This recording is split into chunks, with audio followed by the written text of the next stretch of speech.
This is Richard Goatman Gautier with Team Naxja, Petty Cash Racing, racing the 4643 Jeep Cherokee and Ultra 4, and you're listening to the XJ Talk Show.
Hello and welcome to the XJ Talk Show. This is going to be episode 136.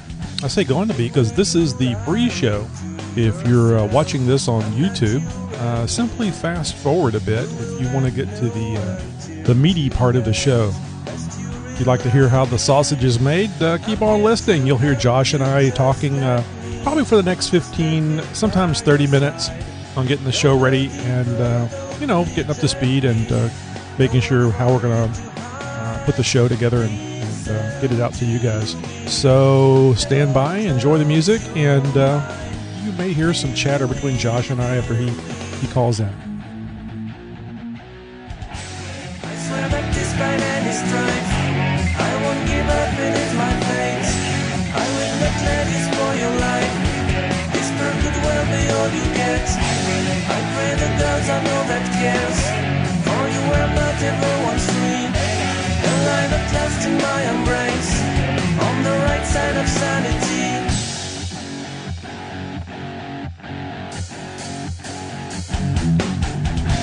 Be where you're being pulled under. You'll soon be out of breath. Take my hand or you'll go deeper and contemplate your death. Your willingness or absence of will make the difference.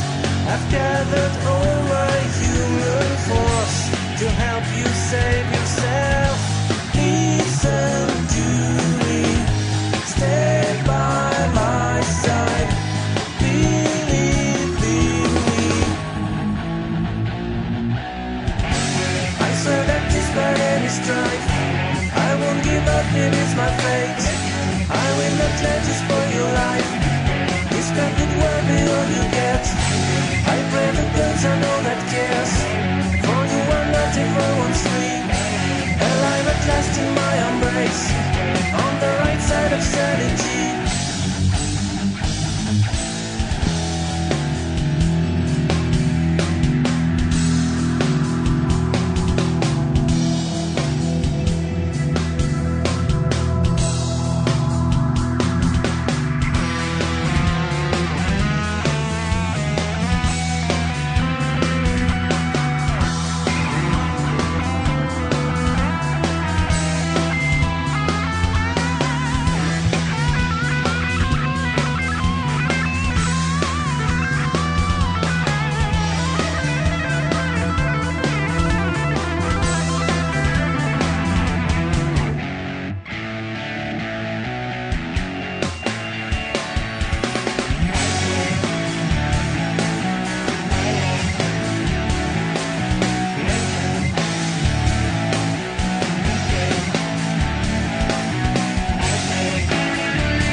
So Josh has joined us. Welcome, Josh.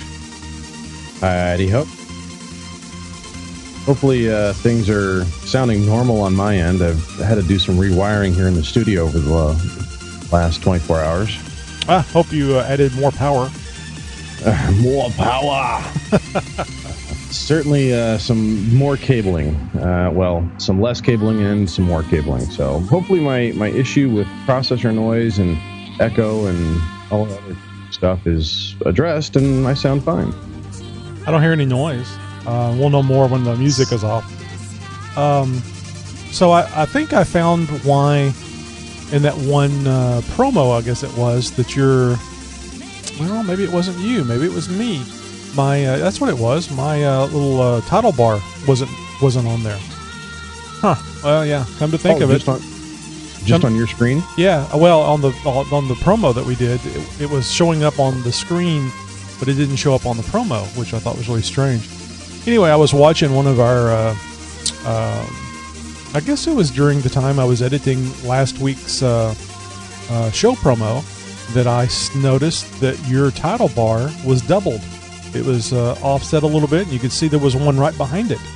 So when I called up the software, I checked, and sure enough, there was two title bars. And I had done yours a little differently. I whenever you set the thing up with the back, the chroma key and the I forget what they call it, the overlays. Yeah, you can do it. I do it on one. I take, the various sources, and then I put up the overlays on one single source. But for yours, I split it up and did it to two different sources. So you create this one view, and it had an overlay, and then another view, and it had an overlay, instead of having them all separate, and then the final just having all the overlays on it. So I didn't do it the standard way, at least the way I've figured out how to do it. And the for some reason the overlays were on there twice, so I don't know why I could even tell a difference. I'm surprised it let you do that. Yeah, well, I guess it's just the way it is, the way the software is. But anyway, I cleaned that up, and I thought, that's what caused the problem with our promo. And then as I started talking to you about it, I realized it wasn't yours that was messed up. I had just noticed it because looking at it at a larger screen, I could see that it was doubled.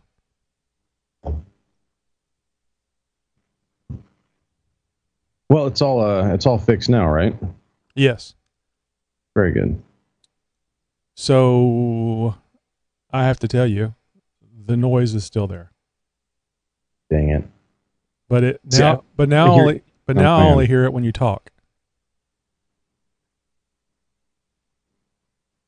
Well, what the heck? Okay, so here, let me drop the floor out of let me open my gate and see if it's just part of background noise or something. So you're probably hearing my fan a little bit, I'm guessing? No, it's the exact same noise that you had yesterday. It's just not as loud. And yesterday I would notice it when you weren't talking, it would almost get louder. As the longer you didn't talk, the louder it would kind of get. And now I don't hear it at all except when you talk, and it's a little bit in your voice. Interesting. Maybe it's Skype. I don't know. We could try a different connection again real quick, see if maybe it changes. Do you have a way of recording your stuff there locally?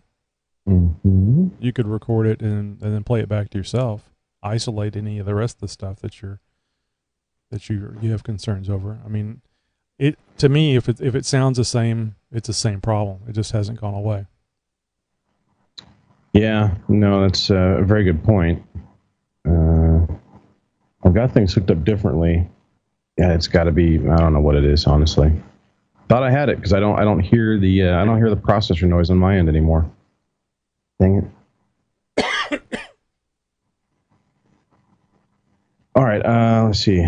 Record that real quick. Let me play it back. Yeah, it's got to be. I don't know what it is, honestly. Thought I had it because I don't hear the processor noise on my end anymore. Dang it. All right. My playback is awfully quiet. So you're not hearing it on your playback? Yeah, I don't hear it on my end. When I play it back, I don't hear it. Well, let me record it here and play it back for you. Oh, lovely.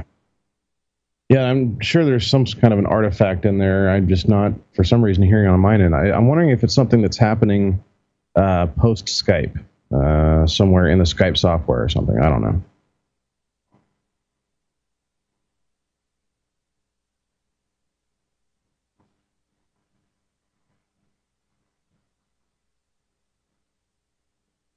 So it actually is coming in a little bit, but not like it was yesterday, whenever you're not talking. Okay.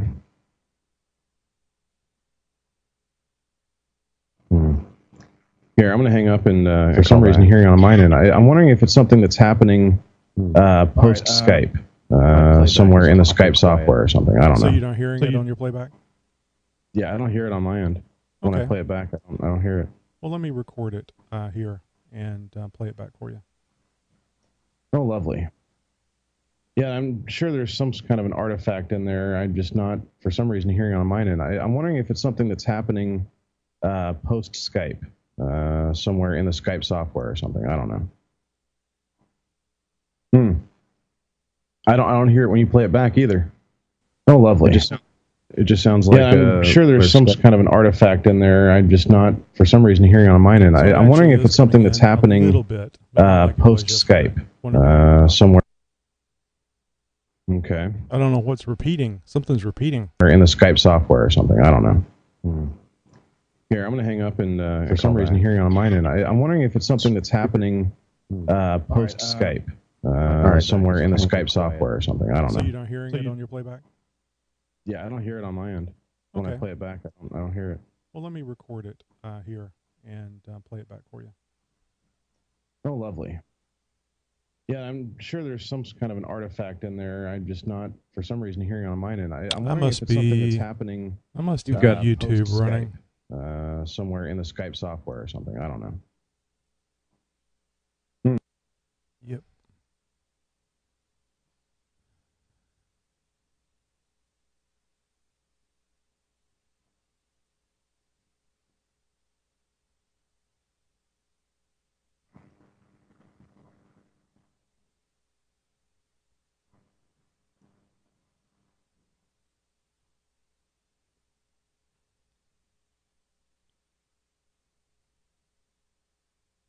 Well, hopefully that did it. I don't hear any more echo or repeat. Well, the repeat was my YouTube that I had running.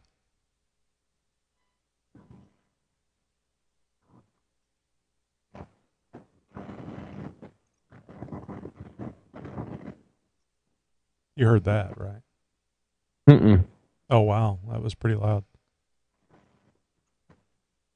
What was it? I don't hear any more echo or repeat. Same thing we had issues with last night.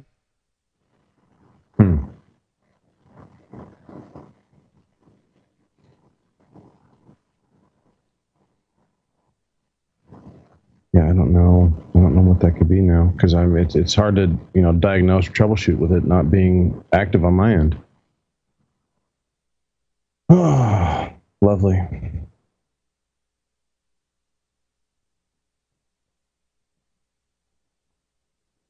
And just real quickly double checking my Skype settings.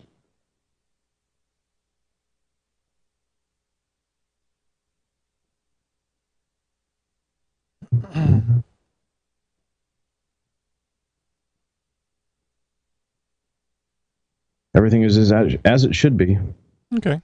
I mean, I can hook things back up the way they were if this is unacceptable. It'll only take me just a couple minutes. No, let's just go with it the way it is. You'll figure it out eventually.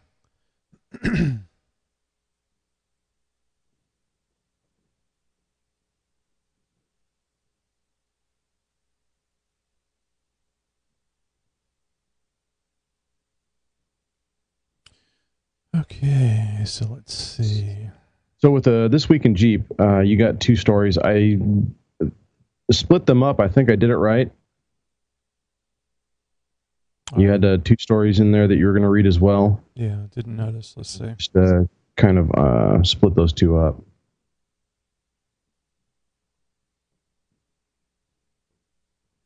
So I figure we'll do, my 2 and then your 2, and then I'll come in with if you would like to submit a story to be aired on This Week in Jeep. Oh, good. So let's see.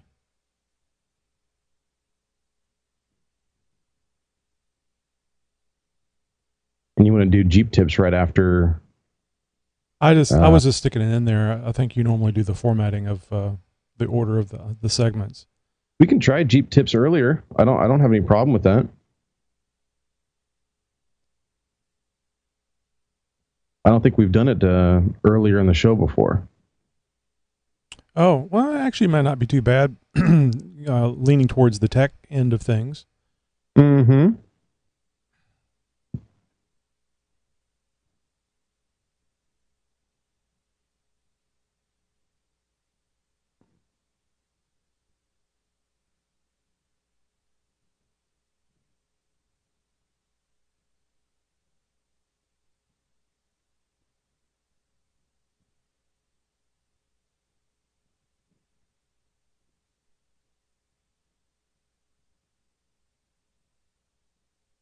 So what was it what did we come up with? I was supposed to start reading the intro at not 2:20, not 2 minutes. Like 2 minutes 10 seconds, I think. Cuz it's that sounds about right. Well, this is 2:48, so this is actually a little longer than the one yesterday. Yeah, that's right, cuz it's a different song. So around 2:10. I never can remember that whenever it's time. I've just been guessing at it. No, it's 2:10 into the music, not 2:10 into the show. Because remember, we got the disclaimer and. Well, I'm looking at the 2:48 for the music, and I trying to get it to end with the music. So I think the read is about 30 seconds. So that is 2 minutes 48 seconds. So if it goes to 2 minutes 18. That would be 30 seconds from, right? Yeah. About 2:10. That seem about right. What I remember. So whenever I see the music countdown get to around 2:10, then I'll know that's the time to start reading. Unfortunately, you can't see that timer. No, but what I can do is when you start the music, I can start my stopwatch. Okay. And then I'll have a visual eye on it. So when we're going back and forth for that first 2 minutes, then I can know when I need to shut up. Let's see. So we'll be doing the little disclaimer at the front, and then we'll be going to, where's my notes? Yep. Then the opener.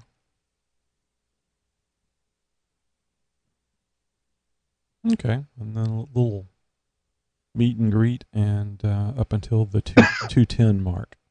2:10. Well, the 2:10. Yeah, 2:10 as far as being played. It's funny. I think it does show me how much time is left too. I just maybe haven't looked there. Oh yeah. Let me see real quick.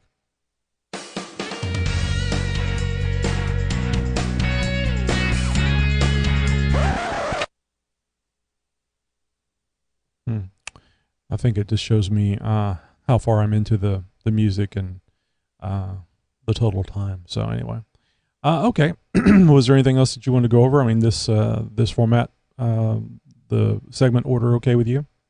Yeah, I think so. Kind of a cool thing there that I happened to find when I started digging around. That little decal. Mm-hmm. I don't like that they didn't put on there, specify what Cherokee they were talking about, but I think we all know. Yeah. It's weird they show a picture of a Wrangler, though. Or at least the picture you have in the show notes is of a Wrangler. I didn't see any other pictures, and frankly, I wouldn't be interested in any others anyway. Yeah. Didn't you read some stuff about the Renegade where they had maps and things on the inside? That's the Easter eggs in there. Yeah, they've got a couple of maps, I think. Anyway, okie dokie. Oh, and basically what I did is, if you read any of the copy, I just took the story from Fox News and then put it into my own words, but still giving them credit for it. This isn't a straight read from their. Usually, what I do. Oh, okay. Wasn't sure. I embellish and edit and all kinds of crazy stuff too, as you probably have noticed. Personal spin and 2014 Cherokee digs. I understand. Okay, and we'll also go with the camping stuff. I don't know if we're going to do the background noise. I don't know that we'll do the joke tonight, unless you can think of. I was thinking of more along the lines of some more subtle things about. I wonder if how long does it take for bacon to cure and that type of thing. You think it'll be ready if we go over there? That would it be too soon? Jeez. Yeah, maybe I'll play that. I got a few little things I can throw out there. Okay. Ready to get going? Yeah, let's do it. All right.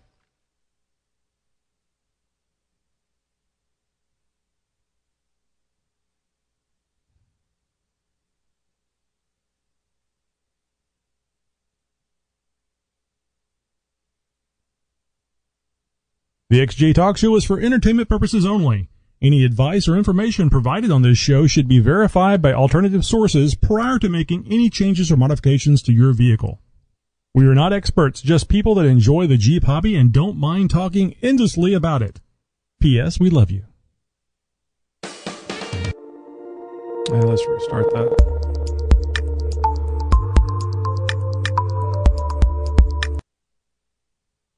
I forgetted.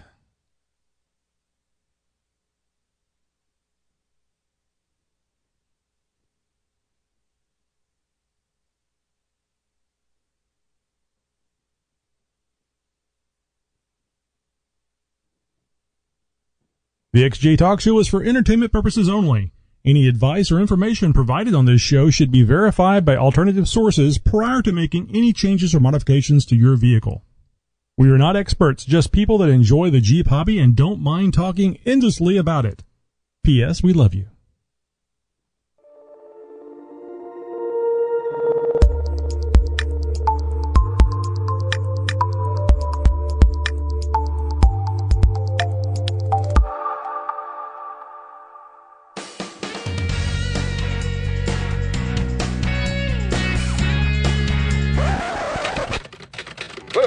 To the XJ Talk Show news desk. Jeep owner found missing after 13 years reports that Bigfoot kept him as love slave. For the full report, stay tuned till after the show.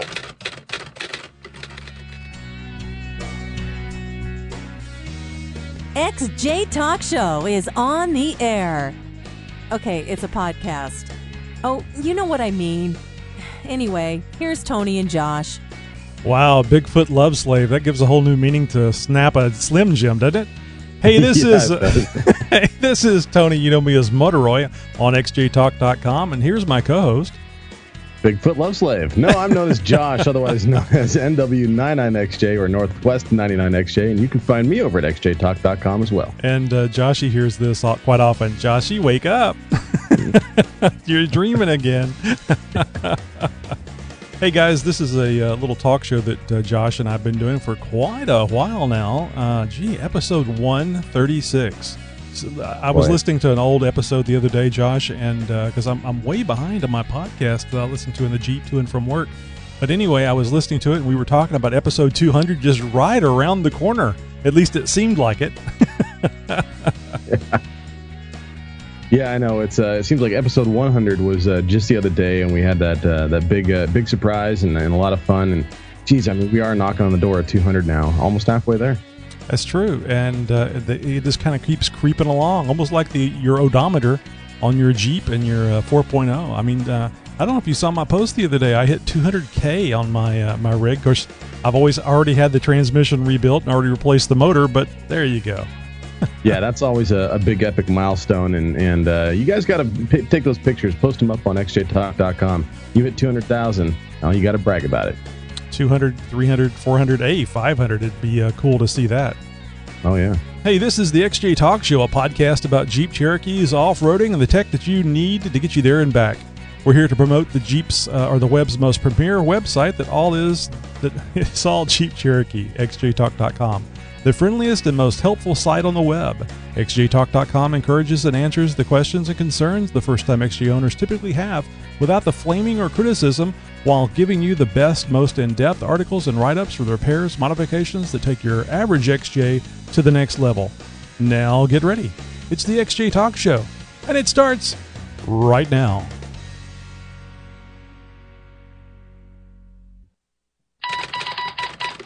First Week in Jeep. Recall. No, I'm not talking about the Arnold Schwarzenegger movie from 1993, 4, or something like that. No, there's a big question amidst all these recalls going on lately as to what would have been had the recall of all those ZJs and Liberties had come a year later, say around now. Chief of Chrysler's Quality Control, Doug Betts, says, "I think we would have rolled over and played dead in a second." He went on to say that the environment that the automakers are in right now is highly politicized, especially when we're talking about recalls. And when you get into the politicization of an issue, then all sense goes out the window. That seems pretty much very accurate. And you just do your best to stay out of the news. The fix, as you recall, for the Liberty and ZJ, the ZJ recall, was to install special trailer hitches to bolster the rear of the body to better protect the gas tank from rupture and ignition during a collision. Earlier this week, the NHTSA was demanding answers from Chrysler, in fact, as to why it was taking so long for the repairs to be completed, or at least even started for that matter. The parts and essential required special tooling went into production last month and are expected to begin arriving in dealerships later on this summer. But the biggest issue with all this recall fever is that the unintended consequences are that as society, as a consumer, may get hypersensitive to this mass-like surge of recalls, especially with GM and Chrysler recalling millions and millions of vehicles combined. Where some issues that are normal to pop up in the course of a new model's release, or the ones that you'd think, well, maybe I should go get that checked out or fixed, become more like, oh my God, is the car in the driveway going to now suddenly act up, get a mind of its own, and go on a killing spree with me behind the wheel? Every next time I start it up. It's the age-old boy who cried wolf syndrome. A few recalls now, and everyone will be scared to drive later. Maybe that's what they were after this whole time anyways. Anyways, Jeep Cherokee Diesel may or may not happen. It's all up to the Grand. Well, the Grand Cherokee anyways. While in Europe, the Jeep Cherokee is offered with 2 diesel options, a 2-liter multi-jet 4-cylinder turbo diesel, available in 2 different versions of tune, in 138 horsepower or 168 horsepower. Gee, I wonder which one I would pick. It may take a while for the car maker to whether he decides to offer similar engines in the United States. That's because the company is waiting to see whether U.S. consumers will warm to the idea of a diesel-powered Jeep. Personally, I think we've been screaming about it for years and years. Now, Jeep already offers a diesel-powered model in the U.S. It's the Grand Cherokee. It's the only one in their line right now. It's powered by a 240 horsepower 3-liter V6 Eco diesel engine built by VM Motori. Head of Jeep branding Mike Manley says sales of the diesel-powered Grand Cherokee in the U.S. would have to nearly double before the brand would even consider offering a diesel-powered version of the smaller Jeep Cherokee.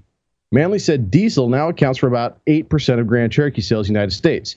Cherokee is slightly different, obviously, because of its weight and its size. When I think about bringing Cherokee diesel here, I would like to see Grand Cherokee diesel get much higher than 8%.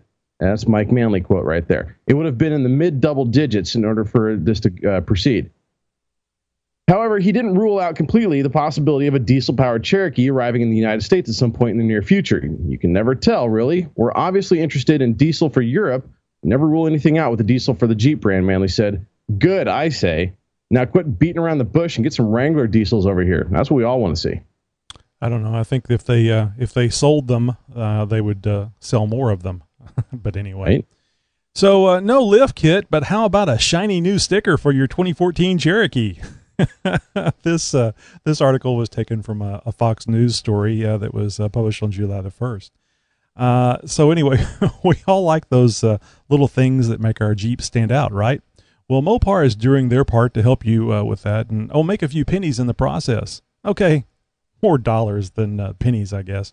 And anyway, the Wrangler, Grand Cherokee, and Cherokee owners, no, sorry, that's going to be the 2014 Cherokee, can now order a custom decal for their hood emblazoned with a map of your favorite wheeling destination. I guess it could be anywhere, but that's what they're talking about. I guess that's what they have in mind is the wheeling destination. Available through Mopar's Jeep Performance Part Division. Several designs are suggested on the ordering website, including an off-road hotspots for Moab and the Rubicon Trail. But really, you can select any grid coordinates you like on this planet. You can select either a topographical or street versions. The price of the 3M decal is about $295 plus installation. Bullseye icons can be added to mark your favorite spots. And I wonder which Jeeper will be brave enough to order a map hood decal for their favorite mall. Oh, yes. I was going to say Street View. Oh, boy, Google's got to be making some money on the back end of this thing. I just know it. I can't help but thinking there's a easier way to make one of these decals and spending $300 and then pay somebody to install it. So I was doing some researching and I ran across a very interesting quote on one of the stories that I was reading. Now, I'm not going to go into the story because I think the quote is more interesting. It was about the 2014 Jeep Cherokee. This is something I read on the rankingsandreviews.com website. Anyway, this was what I found. This comment's what I found by Kelly Blue Book, and I quote, "The new for 2014 Jeep Cherokee SUV has more off-road capability than most of its buyers will ever think of using. In classic Jeep fashion, it will take on boulders and swamps that other vehicles in its class dare not confront. But even as we are effortlessly negotiating the precarious cliffs of Moab, Utah landscape, we had to wonder, does it make any difference? You might be able to answer that based on our own expectations. But you are considering, if you're considering a Ford Escape, Toyota RAV4, or market-leading Honda CR-V, you should be aware that the Cherokee is a different animal. Not only can it climb mountains, but it offers creature comforts that might well be in the best in class. Does anyone else think that someone took a writing class or two? Yeah, or maybe have gotten a paycheck from somebody for saying some certain things. Yeah, I'll tell you, I did not read that the best way in the world, but it was just amazing how they throw in words like boulders and swamps. I don't know.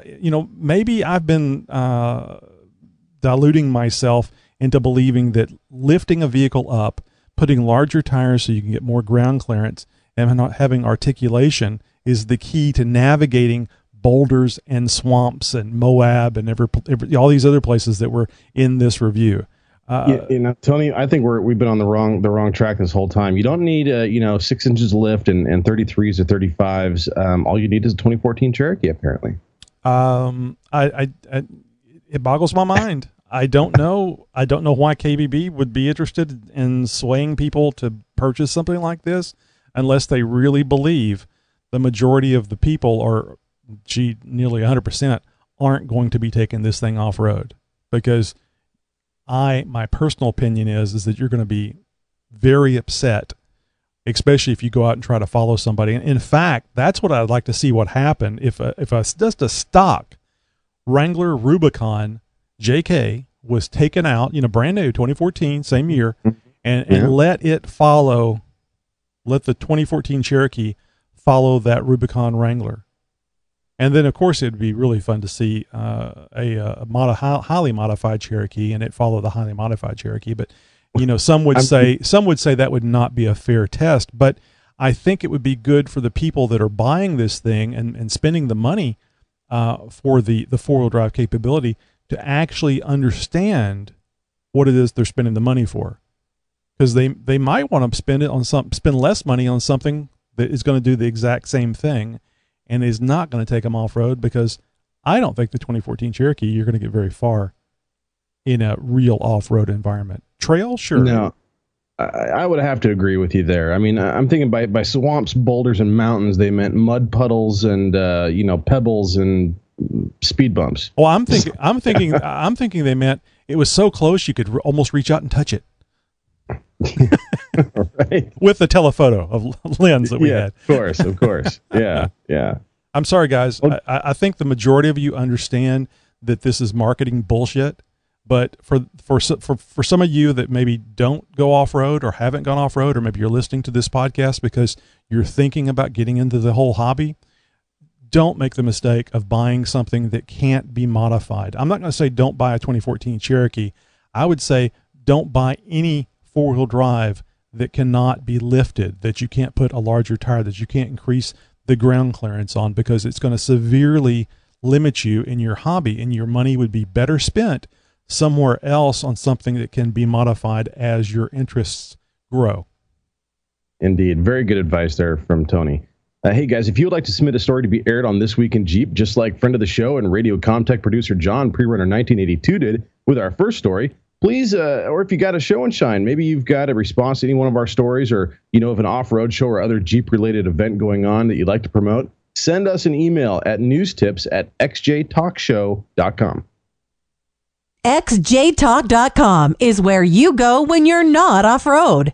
And now you can go to xjtalk.com when you're off-road too. Using your smartphone, install the Tap a Talk app, then search for XJ Talk. Take XJ Talk with you wherever you go. Jury duty, dinner with your spouse's parents, even, well, anywhere you need your XJ Talk fix. Hey guys, this is Andy from Ironman4x45.com, also known as Ironman Andy, and you're listening to the XJ Talk Show. We welcome and look forward to your questions and comments. Dial 530-675-4102 and leave your message on our 24/7 voicemail. Hey, today's podcast is brought to you by Audible.com. Over 150,000 titles to choose from for your iPhone, Android, Kindle, or your MP3 player. Get a free audiobook download and a 30-day free trial at www.audibletrial.com/XJTalkShow. Hey, Steve has given us a really nice sounding Jeep tip. Steve has always got great information, but we've been going through hoops and jumps to work on the audio quality, and I think he's got it down now. And this is going to be a very timely Jeep tip, and perhaps it probably should have happened a month ago, but it is what it is. It's about air conditioning, and I guess it's never too late to get cool while you're driving your Jeep, is it, Josh? No, not at all. Especially right now, it's out here in the Northwest, we're getting deep into the summer, and it's starting to heat up. And you'll probably see me wiping my brow here in my studio as it heats up several times tonight. So hey, this is going to be some good advice. You need one of those really big low-speed fans, something that gives you a nice constant breeze. Yeah, that'd be good. That would be nice. If our budget ever increases, we'll get a couple of women in there with palm leaves too. Banana leaves, yeah. Yeah, but we'll have to get a wider angle on the camera though for the yes, whole audience. I got that joke. All right, so let's get to it. And now for a disclaimer. Jeep Tips is for entertainment purposes only. If you choose to follow these tips, man up and take the responsibility for your own actions. If you cannot, or you feel that working on your Jeep is beyond your abilities, seek the help or advice of a trained certified mechanic. Got a tip? We do. It's time for Jeep Tips.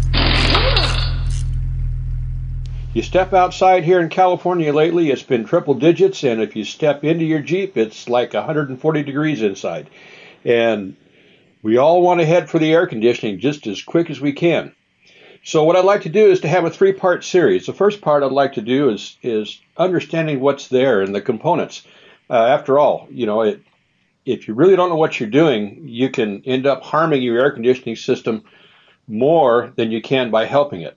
So I want to go over the parts of it first. So maybe you might want to grab your cell phone and go out and lift the hood on your Jeep or maybe your car or whatever you can to sort of take a look at what we're going to talk about here today. So as you lift the hood, the first thing you're going to probably notice is the compressor. That's that thing that has the belt pulley on it. It's got a clutch, got hoses coming off of it. And that's the the heart of the system. It makes things work. It's kind of like your own heart. It makes things circulate. It makes the refrigerant go round and round.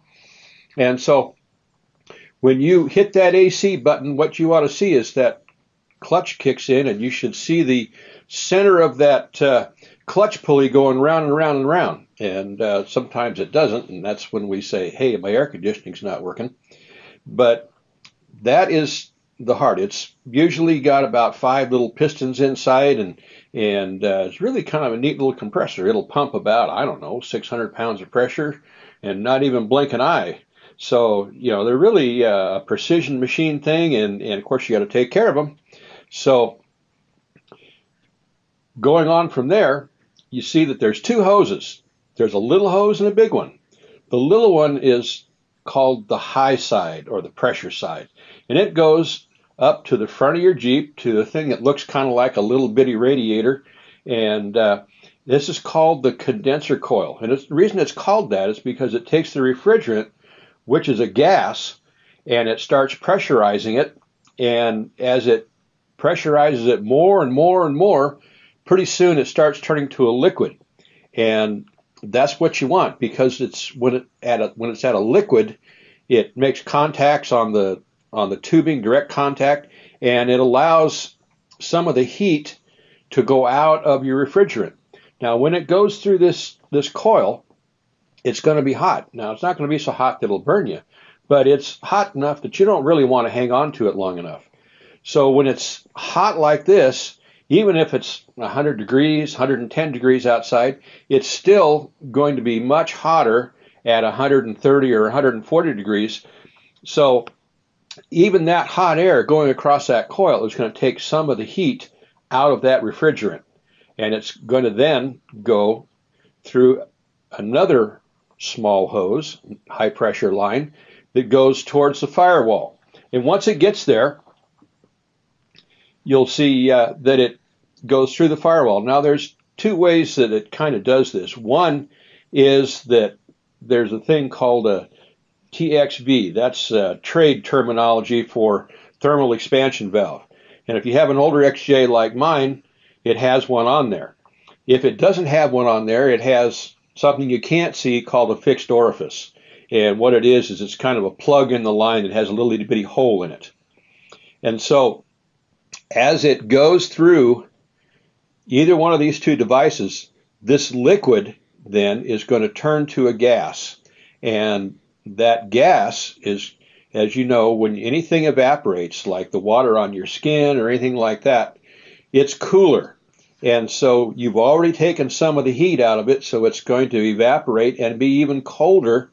And so when that gas contacts the surface of the inside surface of the tubing in your evaporator coil, it's called that because now you're evaporating this refrigerant, then it's going to get cold. And then as your warm air in your cabin goes across this coil, then it gets colder, and then it exits and it goes through a fat hose called the return line, and that goes back to the compressor. So basically, to sum it back up, you've got a compressor. It compresses the refrigerant into a liquid. The liquid gets the heat taken out of it in the condenser coil, and then it goes to the evaporator core, where it expands, it gets cold, and the air in your cabin goes across this, and then you have cold air supposedly now coming out into your cabin. And if it's working right, it does. It comes out, 20, 30, 40 degrees colder than the air that goes across it. So it takes a little while sometimes to cool the cabin down, but it'll have a temperature drop. So now there's a couple of other components that you need to know about. One is called the low pressure limit switch. And if you've got air conditioning that's not working and the AC compressor is not engaging, what's happening is this low pressure limit switch might be saying, hey, there's not enough refrigerant in this system, and it's a safety device to help protect your compressor. This refrigerant that we put in there into the system also carries oil with it. It's dissolved in the refrigerant. And so when this AC compressor starts pumping this refrigerant, it's also got a little bit of a coating of oil that gets onto the walls of the pistons and in the bearings and all that stuff so that it doesn't seize up on you. So when you don't have enough refrigerant in the system, this switch will make it not want to work. Now on your XJs, where you're going to find on the early XJs is on a thing that's mounted on your frame. You'll see a little two-prong switch there, and it's called a filter dryer. It's also called a receiver, any number of terms, but this little switch is on that. If you have a 4-cylinder or V6, it's going to be on the tank-like looking thing that's on the side of your radiator. That's the receiver dryer, and it has the switch there. All air conditioning systems have these switches. Doesn't matter if it's in your home, in your car, or in your Jeep. They all have these switches, and those switches have to be closed in order for your compressor to come on. There's also a high pressure limit switch, and that's to shut your compressor off if you get too much. Wow, thanks, Steve. You know, I noticed that it kind of took off all of a sudden whenever I first listened to it. I didn't check it all the way to the end. Apparently, it cut off before he got done. But anyway, that's part 1 of 3. I'm sure we'll hear more from Steve on the AC in your Jeep Cherokee, because Lord knows it always is better when it's cool. And if you're in Texas, South Texas, that's pretty much all the time. Yeah, the AC has never worked on my Jeep, but it's got the AC system in there, and as far as I can tell with visual inspections over the years, there's no really big, huge holes in it or anything like that. I've even gotten over the black light to see if maybe it had previously had some sort of a dust, and of course nothing showed up, but hopefully I'm thinking maybe one of these days. Hey Josh, let me ask you a question. Did you do anything to the system while we were on the thing? Because I'm getting a lot of, it sounds like the tin can thing again.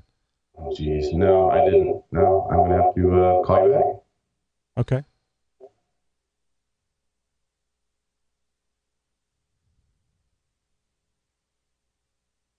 I love that after a period of not being on Skype, Skype decides to, once it doesn't hear any audio and then all of a sudden it does hear audio, to change things on me.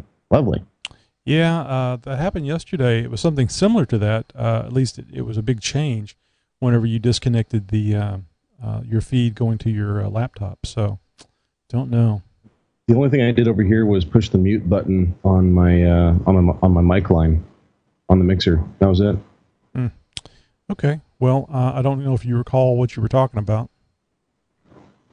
But yes, I was talking about the AC in my Jeep not working and why it potentially why it doesn't and what I might do about it one of these days if I ever get around to it. Well, if you remember, go ahead and start over. Let's take a little pause and then start over, and I'll edit it on the podcast. I know in my own Jeep that the AC has never worked since I've owned it, and I've looked around and never found any big holes or any gaping, chafing marks on any of the tubing or hoses or anything like that. I'm pretty sure that there's nothing majorly wrong with it. I've gone in there with a black light before, and I didn't see any dye. Hoping that maybe a previous owner or somebody had tried to fix it or troubleshoot it or something, and maybe some of that dye was left over. And of course, I didn't see anything. But one of these days, I may recharge it because we don't see a lot of hot weather out here in the Northwest, so when it does happen, we're not used to it. And having some AC on board would certainly be nice. And I'll take some tips from Steve. I can send him a private message on xjtalk.com and see if he can't give me a few pointers. Man, post it up so everybody gets the pointers. I'll tell you one thing. After a while, the bearing in the compressor has a tendency to go out, and it wobbles a little bit, and it tears up the seal, I believe is what is the chain of events. And what you'll see if you look on the hood, the inside of the hood, just above the compressor, you'll see a little black line. And that is the coolant, the R134 or whatever it is that you have in there, leaking out and being spun by that not compressor, the clutch. So if you see a little black line there, that means that your compressor seal has gone. And if you're having to recharge and you see that on there, and it's the original compressor, it's kind of, sometimes it's not so easy to tell. You can always wipe it down, maybe change it in some way, and then charge it and run it. And then if you see that little line up here, that's going to be at least one of your culprits. So that will mean it's time to change out the AC compressor. And I got mine at Rock Auto. Yeah, I actually priced them out on Rock Auto, and they're fairly priced. I mean, as opposed to going to like your Napa dealership or Napa store or the dealership or something. Yeah, I don't know. I guess some people maybe have had some luck with that. Fellow admin Matt Smorenberg actually recommended Rock Auto, and that's what he uses, and he's had good luck with them. So that's the direction I went. So I personally would go with something that somebody recommended over, a local auto parts store. And also too, they seem to be more expensive anyway. I'd rather have it just delivered to me for a couple of bucks more.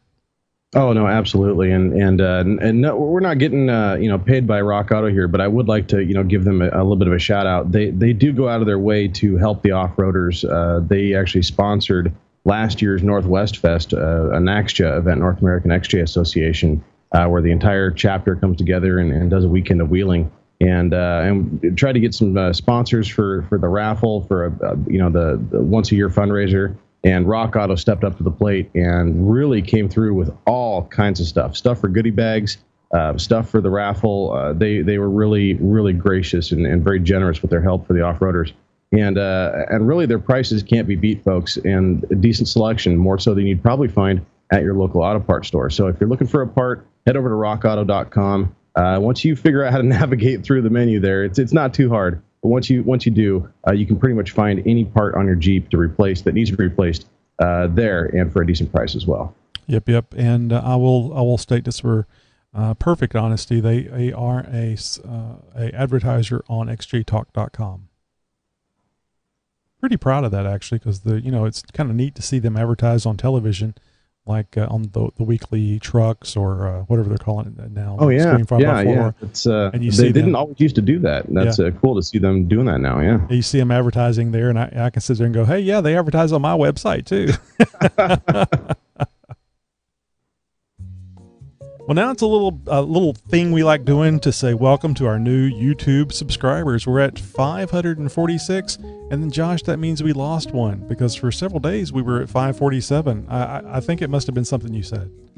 It must have been. I'm known to piss some people off, but these four at least are sticking around, and hopefully they're out there telling a friend like you guys are. And if you haven't told a friend yet about this, well, you guys got to go start spreading the word. SoCal Chuckster is first on our list today. No particular order, guys. These are just somebody who's joined up recently and subscribed to our YouTube channel.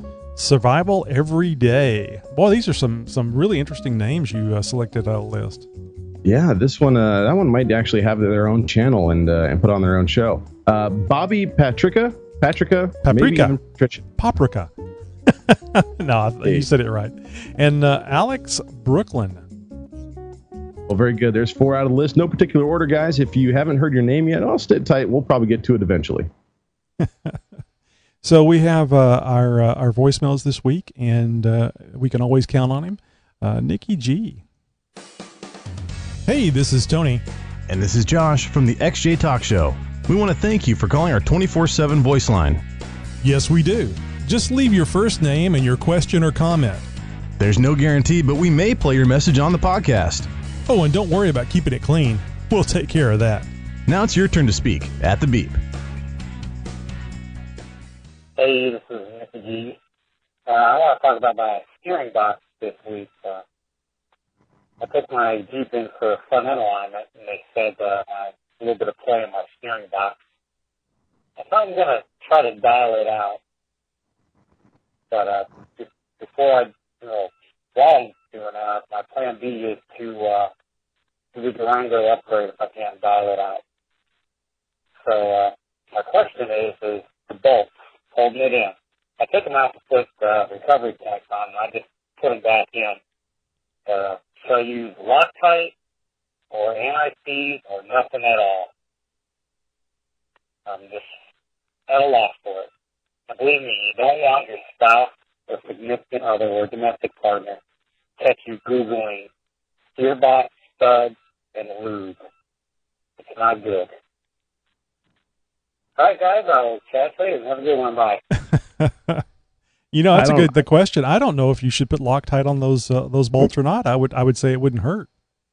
First, let me say I absolutely don't want to have any idea what Nikki G's search history looks like. Secondly, tinfoil this, tinfoil that.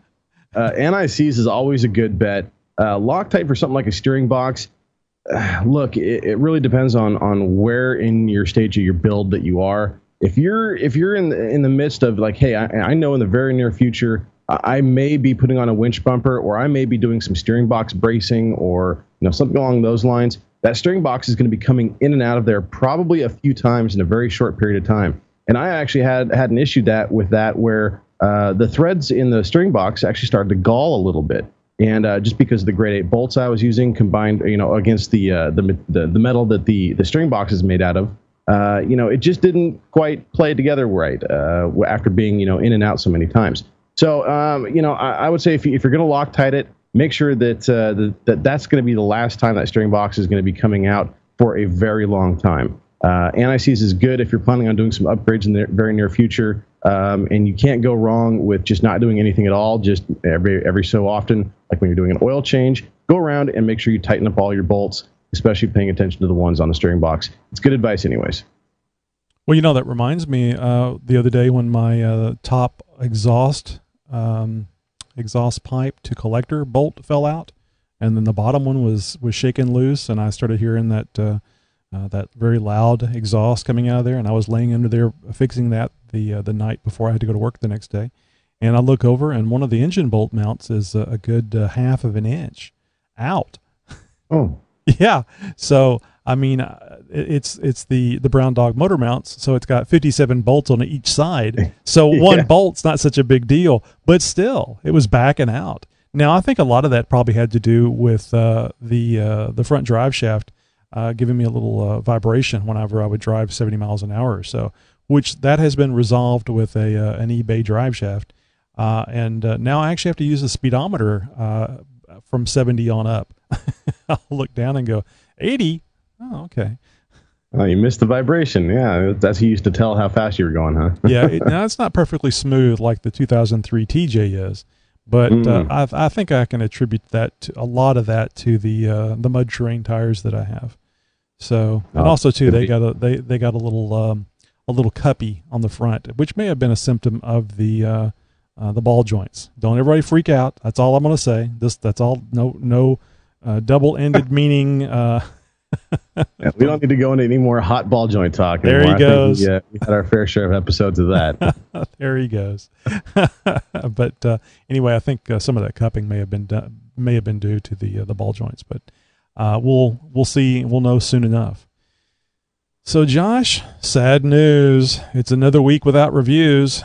No iTunes reviews, no Stitcher, no Tuned In. Although I don't think Tuned In allows you to do to list reviews. So, and I think things kind of slow down this time of year as far as people in the routine, the normal routine, going to work every day, and so yeah, I guess it's kind of understandable. We have a little less interaction with folks on the show. People are still listening, but a little less interaction. So we're not going to try to take it personal. Sure. Yeah, school's out and people are hitting summer vacation and they're out wheeling more and stuff like that. And oftentimes when you're on the trail, it's hard to, log into iTunes and leave reviews. So we understand, guys. But when you get home from the trail, when you get home from Disneyland or wherever you're out playing around, make sure you hop online, head over to iTunes, head over to Stitcher, and check out those 5-star reviews and make sure you leave us a comment. We'd love to hear from you. Hey, and guys that you promise, those times that you promise you're going to do something, and then it comes the promise comes due. So when you're sitting in the mall with your wife and she's shopping, and you're out there in the middle in the bench waiting for her to come out, pull out the phone and not only listen to the XJ Talk Show, but give us a review. Figure that out. You can do that on the phone. Take you some reading glasses if you got to. That's a good idea. Well, hey guys, this part of the XJ Talk Show is brought to you by Audible.com. If you like podcasts, there's a good chance that you're going to like audiobooks too. I know I do. Especially if you're busy like Tony and I, and you don't have the time to read those pesky things with all the words and the numbers and the letters and stuff in them. I don't know what they're called. But anyways, hey, trying to read one of those in traffic is probably going to be bad for your health. Don't do it. Audible.com has over 150,000 titles across any imaginable topic. They're guaranteed to be something that you're going to have spark your interest. From tech to sci-fi, fiction and fantasy, and yes, they even have some Jeep stuff too, and even some stuff for the kiddies. And if you got a minivan full of little ones, might be a good bet. Get yourself an audiobook or two. To get you started, the XJ Talk Show has got your hookup. All you got to do is go to audibletrial.com/XJ Talk Show, and you get instantly one free title of your choice. Anything they got in the library, just pick it out. It's all yours. Anything you want for absolutely free. Who says you can't get something for nothing? The XJ Talk Show and audibletrial.com/XJ Talk Show. We got your hookup. So if I could make a recommendation on the copy there, if you could say minivan / 2014 Cherokee, that'd be great. Oh.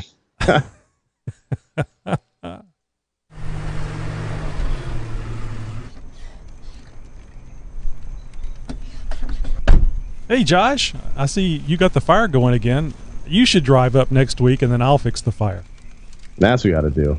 I'm a pyromaniac, so I'm starting fires all the time. Well, I hope you're not doing it with the catalytic converter. You do have a catalytic converter on that rig, don't you? I still do, oddly enough. Yeah, it's a high flow, though. It ain't too much still stock on that exhaust system. Actually, I don't think there's anything stock on that exhaust system anymore. It'll be interesting to see what happens when you put the new throttle body on there, and if you have any kind of issues like I'm having, where I have the RPM issues, where I lose power around certain RPM ranges. Oh, yeah, very good point. Well, hopefully I can get this right. I don't have any issues with the idling or anything like that as well. That's my biggest fear is the tolerances aren't held right. I do this wrong or something, and the butterfly valve doesn't seat right, and the thing won't even idle. But at least this is not the only throttle body that I have. I've got the one that's on the Jeep right now. This is just a spare, and I'm going to be able to kind of tweak around with it a little bit and make sure I get this right. Hopefully, anyways.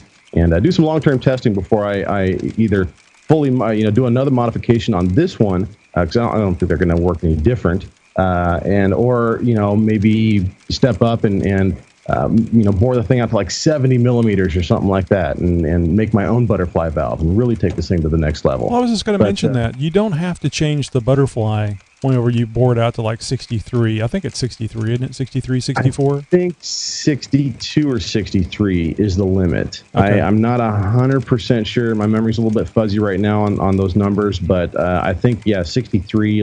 We'll call it 63 right now anyways. So if you go with the 63, you can use really you're just making the bottom end bigger, letting more air flow through there. Exactly, and of course you still retain the stock butterfly valve. Now anything over that, and you have to have a perfectly round cylindrical butterfly valve. It's got to be perfect, and that's not an issue. I work at a machine shop. I can make that happen more than likely, and it's just going to be a matter of picking a number. Say, hey, 70 millimeter, why not? Let's bore that thing out. Let's get a throttle body or get a butterfly valve made. I can use all the internals still, more than likely, right. And all the mechanics and everything will work still. Just be a larger piece of metal moving around in there. Now, at some point, you're going to get outside the envelope of the computer, aren't you? Well, that's a good question, because I have a Jet Stage 2 performance chip in there, which I think may be able to help me do some compensating for that. If all else fails, it is an OBD2 system. I believe that they sell programmers out there. I've seen them in the Quadratech catalogs and the 4-wheel parts catalogs and stuff that I get. So there's got to be a way to really program up the whole fuel system mapping. So it may get into one of those things where I actually have to go to like a Mega Squirt or something like that. I think that's what it's called, where it's a fully programmable CPU type of system for your fuel system, for the fuel and air system. So. I don't know. It's all experimentation at this point. I haven't heard of anybody doing a 70 millimeter throttle body, so it doesn't mean it can't be done. I just don't know that I can do it, get away with it, and if the Jeep is going to work right after I do it. Well, I'm with the direction of just going to eBay and buying one, and it's 63 millimeter. I guess I could try putting the original one back on there, but I got to figure out why I have that little hiccup. How the RPMs trail off. I think it was what was it between 4,200 and like 4,500 RPMs, and it's just like turning on a switch or a nitrous punch. Whenever it gets at the 4,250, it takes off. It could just be the cam and the way it could be the springs, but I'm just thinking, you bore that thing out, and that's going to be more air. It's going to be a higher air fuel mixture, and now it's going to go someplace. So it's good that you got a high flow catalytic converter. How about the muffler and the rest of the system? Is it stock or high flow muffler? The entire exhaust system is all been redone. I did retain the stock size though, so it's still a 2.25 exhaust system all the way back. I wanted to retain some back pressure, but everything is high flow. So I still get some performance gains out of the higher flow, but I still retain the torque curve the way where it technically probably should be, or at least where it's factory designed, by retaining the 2.25 exhaust. Now that being said, I think I would like to step up to a 2.5, mainly for the sound of it. There is a huge difference in sound between a 2.5 and a 2.25 inch exhaust system on a Cherokee. Or any 4-liter for that matter.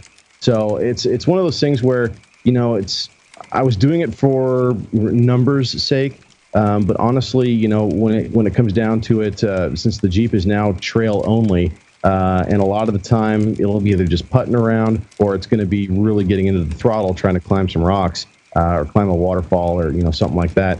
I'm going to want to hear that nice deep throaty sound. I might want the engine to be breathing a little bit better than it even is right now still. So one of those things, one of these days I may just get a wild hair, yank out the whole exhaust and start over from scratch. So I can't remember, you were talking about doing something with your not the intake itself, but getting air into the intake and into the throttle body.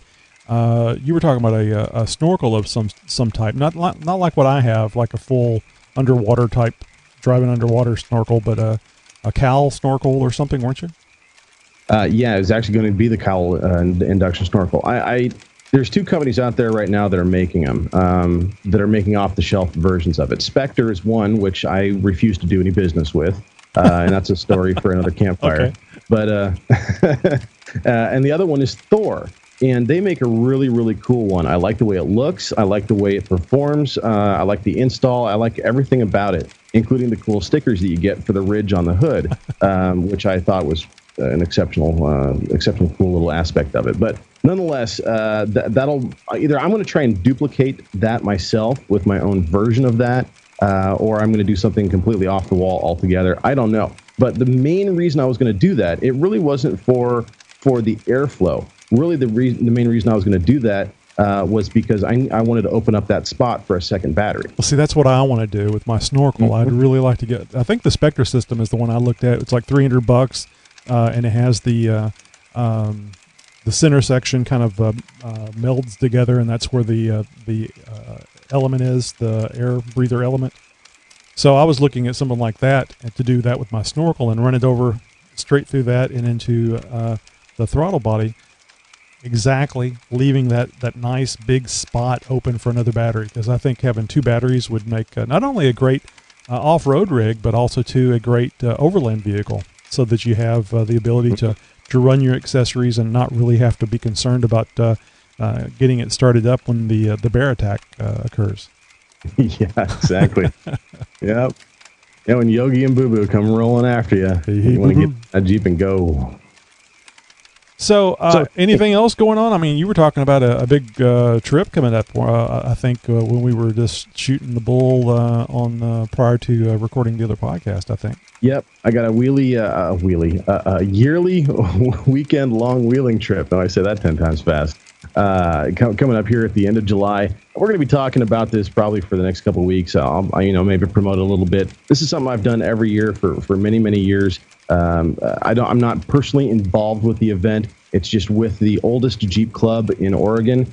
They've been established since, I think, 1961 or something like that. They've been around for a long time. And they put on a heck of an event. Now, yeah, it's basically in the same area that I go wheeling at anyways. But I don't mind, spending the money for the registration, and hanging out with a lot of friends that I only get to see maybe once or twice a year. Really good people, very good wheeling, a lot of good fun. And this is an event that I don't miss for anything every year. So I can't wait to be a part of it, and it's coming up in a few weeks. So I don't want to jinx myself here because something always seems to come up. But I was chatting with my buddy on Google Plus today, and he asked me if I was ready to go to TOR, which is the Central Texas off-road. What is it? Texas Off-Road Rock Ranch or something? TORR. Okay. You can look it up. Anyway, it's supposed to be a really nice and no mud. At least there was mud this past weekend because they didn't go because it was too muddy. But a lot of rocks. So it will be a little different for me because I've never climbed up on rocks other than that one embankment, which wasn't a rock, but it was similar to that because it was having to move up and over something, and that's whenever I bent my track bar. Anyway, so looking at going on that. Don't have a definitive date on it yet or not, but looking forward to going off-road. Haven't been off-road in the 98 Beast in a very, very long time. Last weekend, took a ride out to my mom's house for her 92nd birthday. We took the Cherokee because I wanted to take a nice long drive. It's 100 miles round trip. Wanted to take a nice long drive in June, in the June weather, and see how it was going to do, coolant-wise, engine coolant-wise, and it did great. 80 miles extended runs at 80 miles an hour down I-10. If somebody asked me to sign a document, I will say no. I was going to speed limit, but but it did really good. It may have hit 230 at times, various things, but I've come to understand that that's just kind of a normal situation. It didn't stay that way. It just wasn't anything I needed to worry about. So that's exactly the way it should be with a Jeep, where you just drive it and go where you need to go. That's right. I still have the fear, and I know it's a fear just simply because I haven't gone through it, but I still have the fear of driving a couple hours someplace, going wheeling, breaking something, and not being able to repair it to be able to get it back home.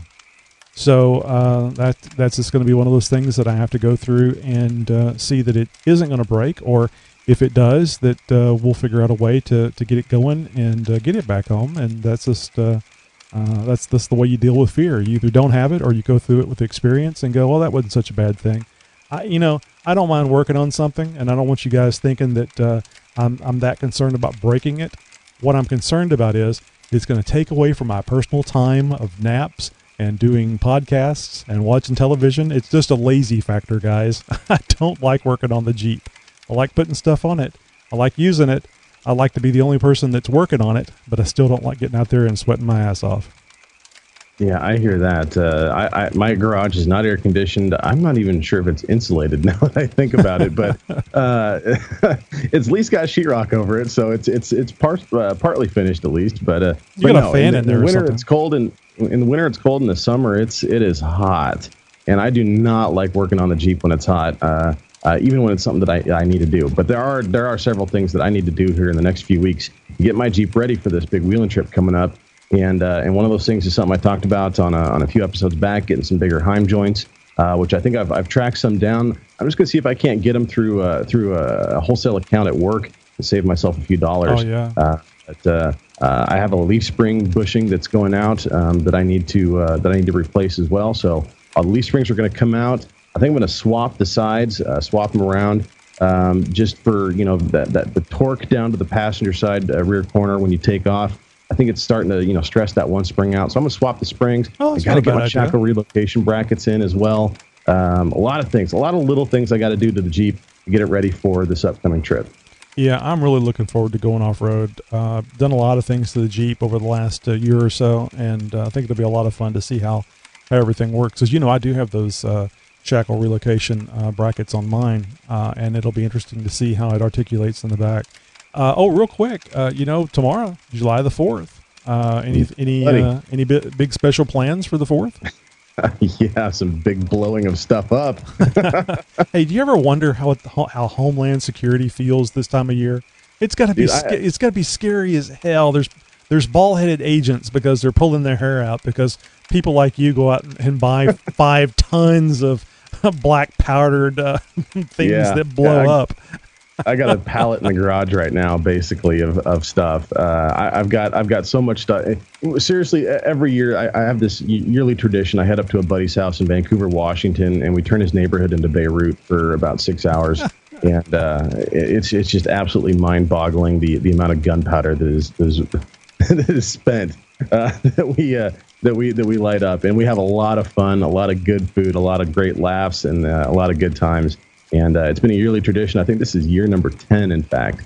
So I'm very much looking forward to it. I'm going to blow some stuff up, celebrate this nation's independence, and really do it right. So I'm very much looking forward for tomorrow and the long weekend. I'm technically on vacation right now as of yesterday, so I'm enjoying myself a nice 5-day weekend. So I cannot complain. So when do you set the fireworks off? On New Year's Eve, it's at midnight. I mean, people are popping before that, but the big time is midnight. Oh, yeah. What time do you start popping fireworks?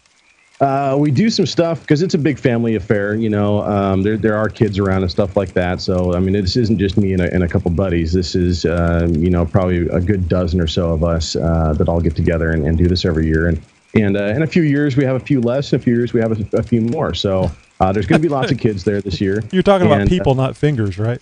Yes, no, that's right. no digits or eyebrows have been lost in this endeavor, folks. But no. So we start off at 7 or 8 o'clock. The sun's starting to go down. It's kind of behind the trees a little bit.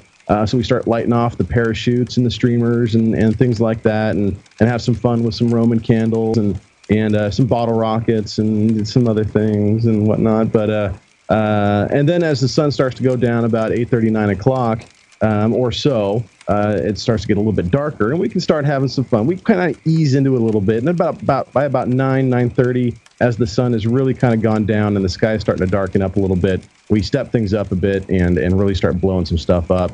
One year, I think we had around 17 or 18 mortar tubes going off at once. That's just how we roll. We do it right, we do it proper, and we do it big. And this year's no exception. It's going to be a lot of fun. So I also, too, want to do a quick shout-out to all the listeners on the East Coast that are going to be battling Hurricane Arthur. Am I saying that right? Arthur, yeah. At the time of this broadcast, it had been upgraded to a Category 2 with 100-mile-per-hour winds. And if you're getting your hurricane news from this podcast, shame on you, because you're not going to hear this for a couple of days. But thoughts and prayers go out there with you guys. I'm sure that it'll probably be okay. I think it's scheduled to make a turn. Actually, come to think of it, I think I heard them say a west turn. That wouldn't be good. That would not be a good turn, because those things usually get a little bit of extra strength as they make those turns, and we don't want that thing stepping up to a Class 3 or a Category 3 or worse. Yeah. So maybe I'm remembering wrong, because it was one of those things where they said hopefully it'll be making the turn, but it can't be a west turn. It must be an east turn. But anyway, thoughts and prayers out to you guys, and hopefully you're not hunkered down in the basement listening to the podcast. But I'll take. It's good if you are. So looking at the positive side of it, at least you're listening to the podcast. Right. Hopefully you still have power and reception and all that. So. Yeah, but I hope you guys make it through that okay. It's, batting things down, and I'm sure it's nothing you guys haven't seen before. So hopefully this one isn't too bad. Ooh, sounds like somebody's got a fresh pig. Ooh, I'm smelling bacon. I was gonna say, I wonder how long it takes for. Do you have to cure bacon, or can you just peel it right out of there? Isn't that how it works? You just kind of peel it off, and stick and peel. I don't know. Well, let's go check it out. Irregardless, maybe there's a pork chop in it for us. I am down for some ribs.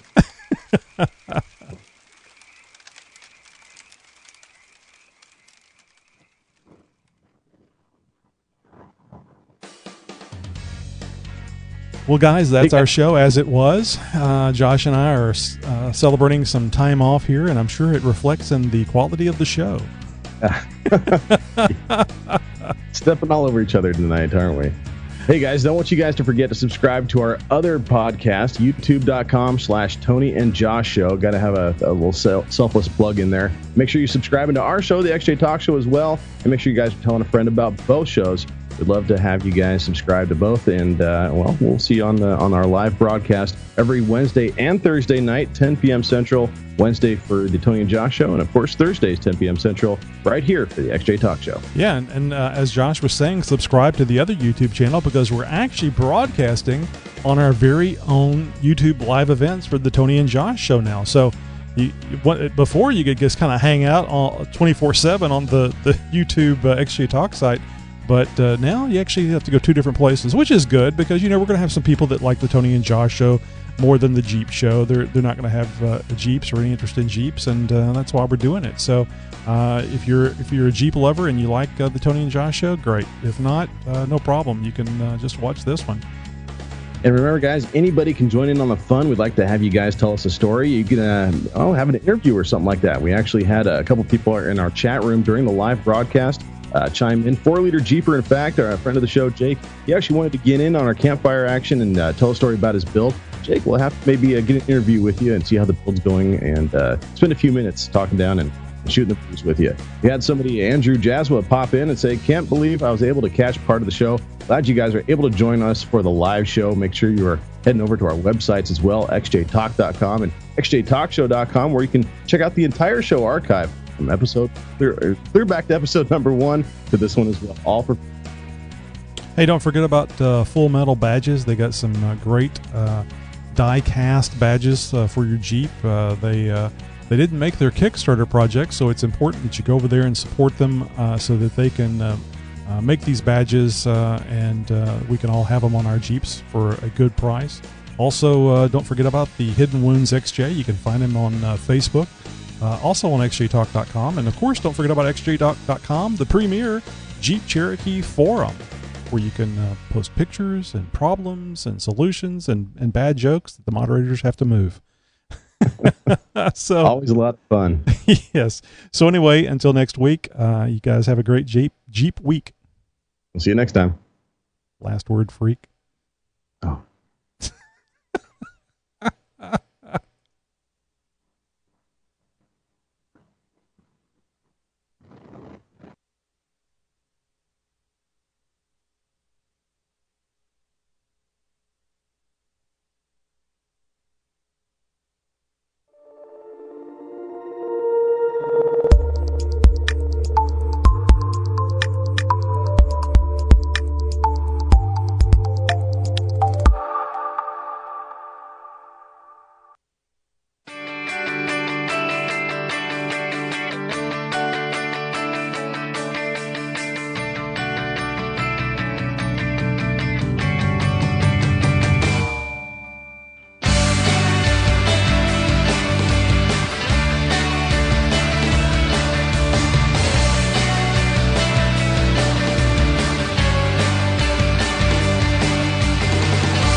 So I didn't get a chance to tell you, I butchered up your midweek intro. Oh, okay. I had told you that that could have been a little shorter, and I got to thinking about it today. That was the other thing I was going to mention on the show, and I forgot. I had a long nap. I was having some problems sleeping last night. Woke up around 4:40 this morning, and came up here and started messing around with some stuff, getting some things ready for the show tonight. And I got sleepy, I guess, around 11. So I figured I'd take a couple hours of nap. Nope, slept till 4. Oh, wow. Yeah. So I moseyed on up here and just to see what was going on in the social media universe and on xjtalk.com, etc. Also a different form of social media. But I came up here and sat down, and somebody had sent me a message on XJ Talk Facebook, and I mean a chat message saying, "Hey, are you guys not doing the midweek fixes anymore because I really need my midweek fix. Oh. And I thought about it and I went, oh crap, today's Thursday. And I said, no, I said, we didn't do it last week because we were out of space and I just didn't have any room on the account to put it in there. And but no, I was going to do it this week, but because of the holiday schedule, I'm on vacation. My schedule's all messed up. I completely forgot about it. I'll throw one together. So I went off and found, was digging through some of the archives and found a couple of fun things that I'm sure you will you'll kind of cringe at, because one was a electrical and audio, or no, it was a Jeep tips that you were doing, and it sounds like you're using a tin can, man. It sounded like the original interview we did. And that was, I was going to say that was before this microphone. That was probably still with my dynamic microphone, without the tube amp, without a lot of that stuff. Yeah. So, but actually, let me, if you want, I'll pull this thing up here real quick. Yeah, sure. It'd be fun. I think it'd be fun to jump around and listen to some of it. Let's see. I can actually use the software here to the video software to pull this in. No video, folks, but we'll have audio for those of you that are. Trust me, you wouldn't have wanted to see the audio back then, or the video back then, rather. Let's see. XJ Talk. Oh, I didn't want to. I was watching the time pretty close. We're a minute over an hour right now. So we finished up right about an hour. It was like 58 minutes when we were rolling the music. So I think we hit an hour pretty close. But anyway, I was going to ask you a question while you were talking about your wheeling adventures, but I didn't want to extend it too long because I had those other two things I wanted to get in there: the hurricane and the 4th of July acknowledgement. But whatever happened to the trip, the wheeling trip that you were going to take somebody, for money and get paid for? Yeah. That's apparently never happened. You just hadn't heard anything about it. This never happened, I guess. It never happened. It wasn't up to me, so I was just like, okay, well, whenever. And I just figured they'd let you know, though. Well, so the guy who I was going to be going with, who was setting all this up, a guy I work with, Kelly. He's the regional sales representative for Metal Cloak and RMP 4-wheel drive, and soon to be, I think, Yukon. Anyways, he his Jeep is in a state of flux right now. He's already got a custom rear axle that was put in, I think, right at the end of last year. And right now his Jeep is being torn down. The entire front end is being pulled out. They're moving the rear axle back a little bit further, and the front axle is getting completely redone. And I mean, completely custom Dana 44 with 1/2-inch thick wall axle tubes, and just completely bulletproof. The guys who are building this, RMP 4-wheel drive, say that that he could jump this thing, and like a serious jump, and not ever have to worry about it. I'm sorry, this is Kelly Blue Book that said this? No, this is RMP 4-wheel drive said that, and but the guy who owns the Jeep is Kelly. Now he's the one who's going to be spearheading this trip that I was supposed to be getting paid for. And his Jeep has, it's been in the shop getting a vinyl wrap. It's been in the shop getting this axle done. It's been in the shop getting this, that, and the other thing. And so it's his Jeep has been primarily out of commission for the last 2 or 3 months. He's only had it out, I think, maybe once, where it was just kind of, well, drive this around and let's see if, things kind of still hold together. And sure enough, it did. So, okay, back in the shop we go, and now we got to do this, that, and the other thing. And so, yeah, it's just been one thing after another for him. And then he was out of town for, I think, 2 or 3 weeks for a big sales call on the East Coast. So he's not going to get his Jeep back until right before this big wheeling trip I was talking about on the show. So that'll probably end up being his shakedown run, actually. What is it that he has? I can't remember. He's got a 03 TJ. Okay. Oh, that's nice.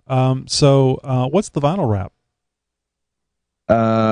Metal Cloak and RMP 4-wheel drive. Okay. So it's basically a show vehicle. It's a rep vehicle, but he wheels the living what out of it at the same time. So it's not just a trailer queen. It's not just a pavement pounder. This thing gets used and abused, and I've got the video to prove it.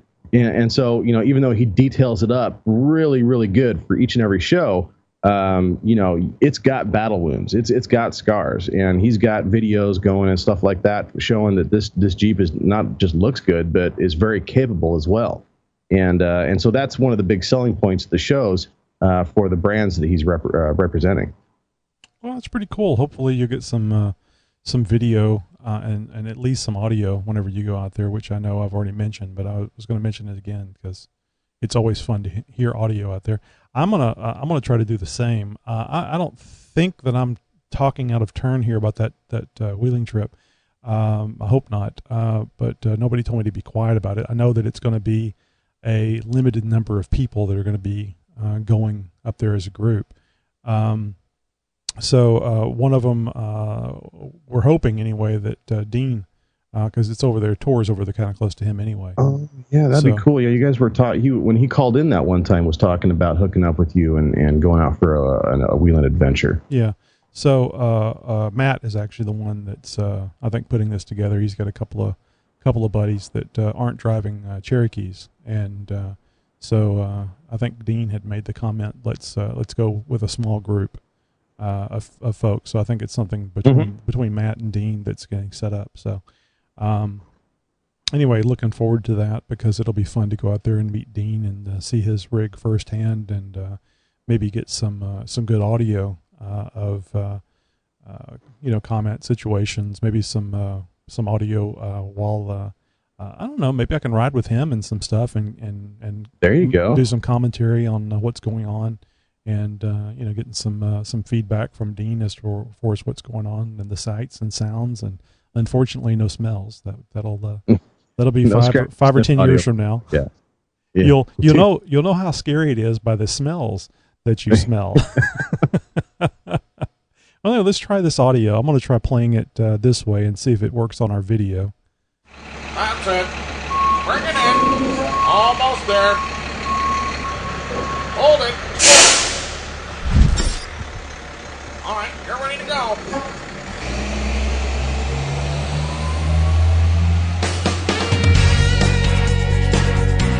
Hope you got a permit. We've just hooked you up with a big load of midweek XJ Talk Show. So I don't know if you noticed that. So whenever you're ready. Whenever you're ready. No, you didn't. Well, let me start that one over again. No, you didn't. I love that song. I've been humming it ever since. It's not a dig. I really enjoy it. I played it and I went, I got to stick that in. That's. I forgot all about that one. Yeah, holy cow. Okay. You see, I'm a little embarrassed. You know, I'm turning red here because, folks, I cannot sing, and I made a very poor attempt. I love that song. It's hilarious. Okay, now how do I restart this damn thing? This is the bad thing about doing something for the first time. Oh, that's not letting me do that. General. Oh, I'm an idiot. Well, let's just do it this way. That's it. Bring it in. Almost there. Hold it. All right, you're ready to go.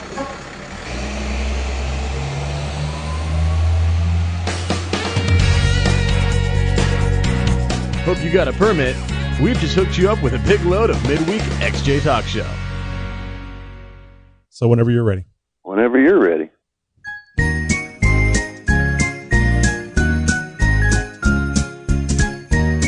It's Christmas in July.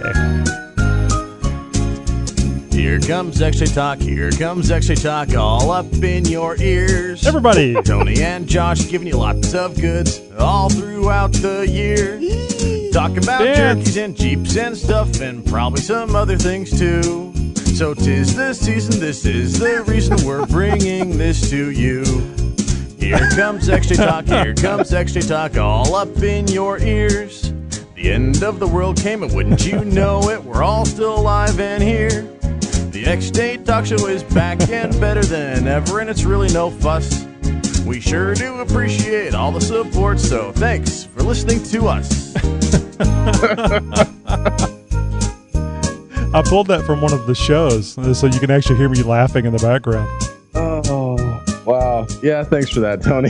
Thanks for that. It's great. See, that's and we have Josh, Northwest 99XJ or NW99XJ, as you've probably seen on xjtalk.com. And Josh has a Jeep tip for us this week. Josh, what do you got? Well, as many of us know, when you start to lift up your Jeep, you got to deal with those dreaded driveline vibrations. And, you can do a transfer case drop, but as most of us know, the best way to go about it is a slip yoke eliminator. And for those of you a little unfamiliar with it, I'll be real quick and say a slip yoke eliminator. What that does. So what you do, guys, is you hold your nose. This is Josh, and I'm here to do it. And moves it. And you got to put your head halfway into the toilet. Some people have the horror stories of overflexing. Well, see, that's if nothing else, this is a great way of showing. It's going to be fun and interesting almost always when you're doing something that's going to embarrass yourself. That song is great. I play that video off of. I'll re-upload it to YouTube or Facebook every year. So anyway, this goes on and on. But if you guys aren't familiar with the midweek fix, it's basically a rebroadcast of a past show or a collection of past things. And I don't know if you caught it or not, but that I was just going through the WAV files are just labeled by the Roland. They don't have any meaningful information on them. So I actually have to click them and play them to see what they are. So I ran across the drop that Mark did for us from Detours, and so I explained to him, like I do everybody, how we're going to do the little promo, the little drop. About this is like in Mark's case, this is Mark from Detours USA, and you're listening to the XJ Talk Show. Mm-hmm. And I usually say, give me. I'm going to say go ahead, and then give me about 5 seconds, and then you say it. You say it as many times as you like until you're happy with it, and then just wait another 5 seconds and say, I'm done. So I explained that, I'm sure, to Mark, and I started recording, and I said, what was it that they said? Okay, go ahead. And there was a pause, and Mark goes, you go ahead.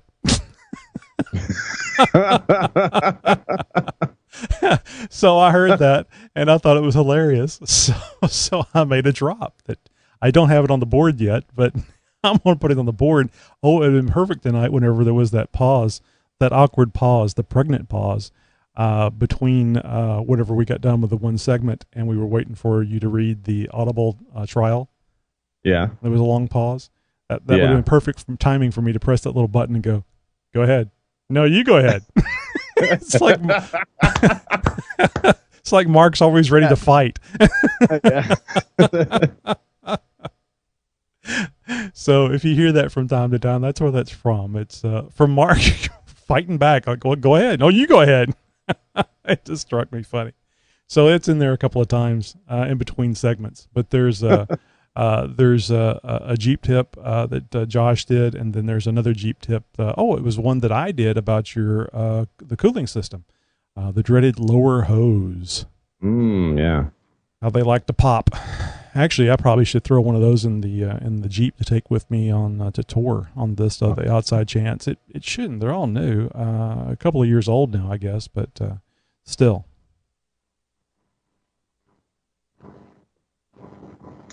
Sorry, guys. I'm just sitting here writing out the script for our promo for this week's show, which you guys will see starting next week. There's Dean Murray. I guess he heard me talking about the wheeling trip. Oh, his ears must have been burning. Yeah, Dean, I don't know if I'm supposed to talk about it or not. I was talking to Matt today, and he asked me if I was ready to try a tour, and I was like, hell yeah. I was actually trying to get Matt to go. Probably not last weekend, like there was a schedule for that, but soon. So I asked him, I guess it was Monday, if how the trip was, if he broke anything, and they said they didn't go. It was too muddy. And I thought, that's probably a good sign for me, because that probably means that he'll be looking to go here pretty soon, and I can get out there then. But I do have to get the transfer case skid on. I do need to get the extended brake line on the rear. So I got 3 days. Maybe I can get some of that stuff done this weekend. You know, I spent most of the day yesterday, most of my waking hours yesterday, getting ready for the Tony and Josh show, which is my own fault. I could have been doing some of that stuff ahead of time, but you know, why do today that you can put off for tomorrow?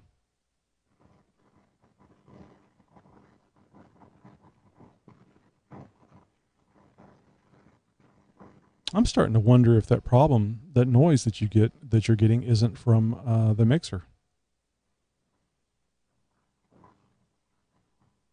I was doing some online research about this issue earlier today, and some people were saying that it's definitely a ground loop or some sort of a grounding issue where there is it's not a voltage spike, it's not a voltage drop, it's a buildup in the ground, and it can't dissipate it, and so it is trying to dissipate through the audio system. Yeah, through the laptop.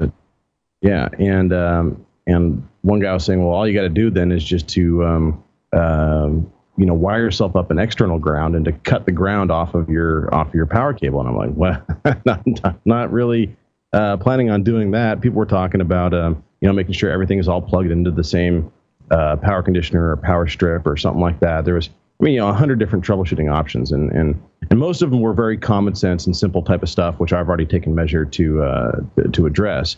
And some of them were a little bit more extreme, modifying, soldering onto circuit boards, things like that. And it's just steps that I really didn't want to take in starting to really modify how my system is grounded at this point.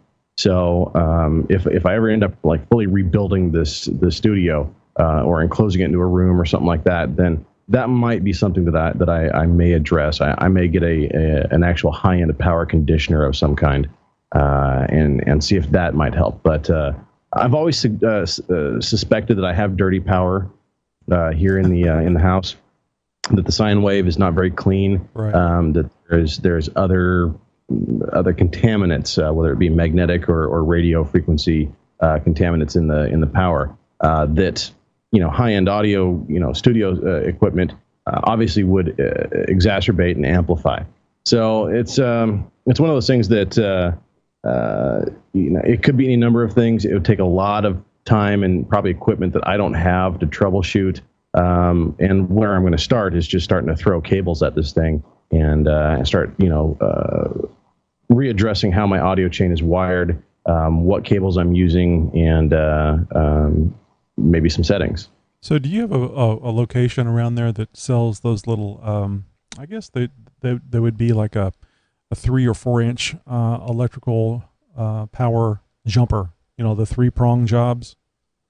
Where it goes from 3-prong to 2-prong? No, not an adapter. It's just a jumper or extension. And basically what they make them for is when you're plugging in, a speaker, the power amplifier for a speaker, or a modem. If you remember modems, they always had those big bricks that you'd have to plug in, and they would take up 2 spots on the power strip.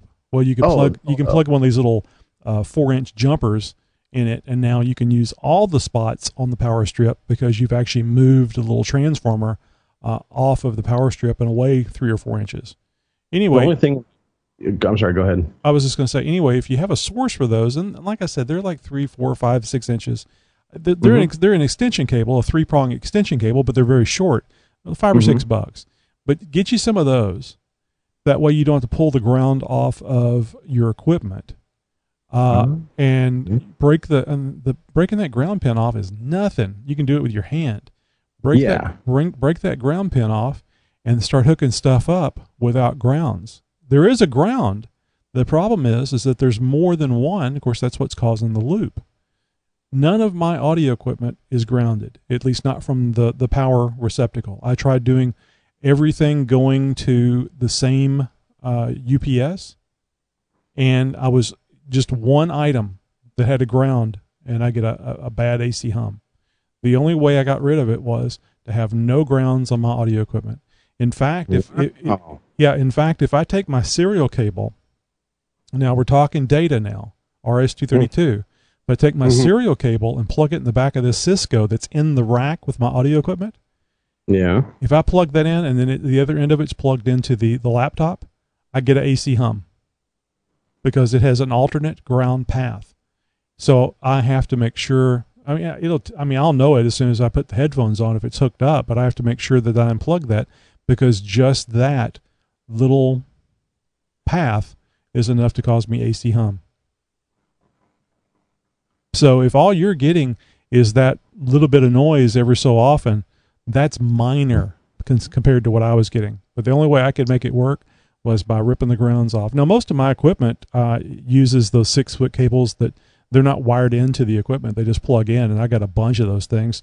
So I was just ripping the ends off of those. Anything that is wired directly, like my my power distribution unit that I have here in the rack, I didn't want to tear it up.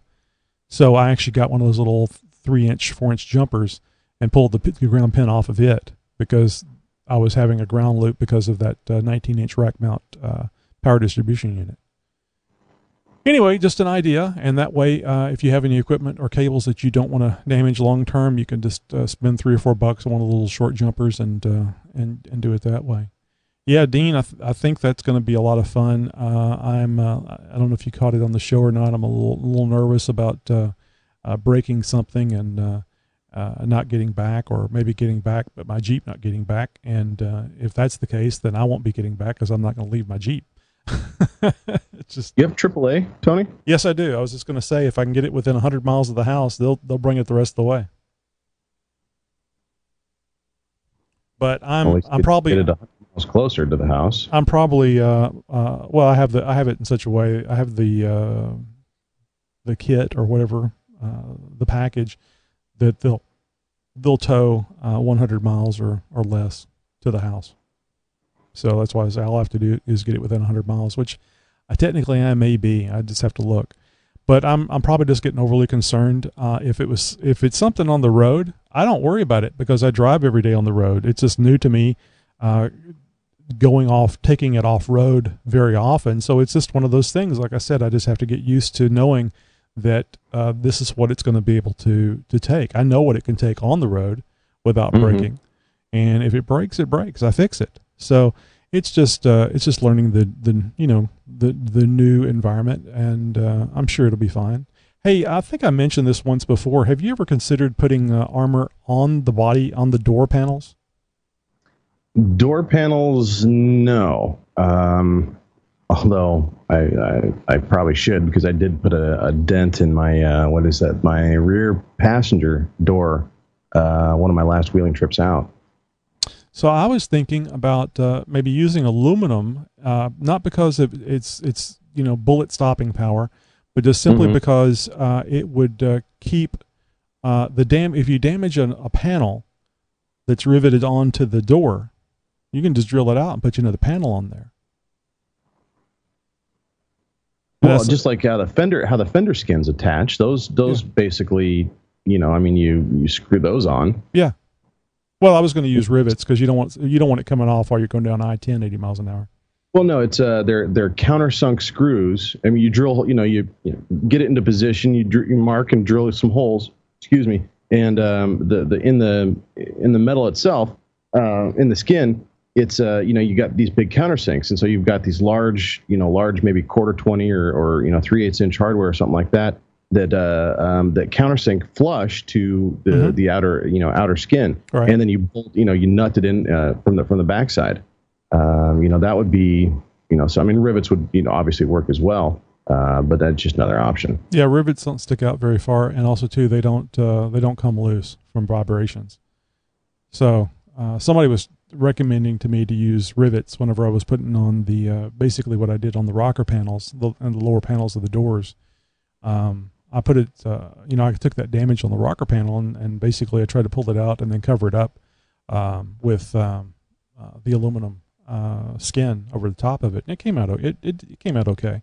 And I was thinking about doing the same thing for my doors, although I was not planning on using the diamond plate. I was just going to use like a sheet of aluminum and put some etching primer on it and paint them black and have them on there. And I thought it might look kind of cool, depending on how I did it, and also too give me some protection on and off road.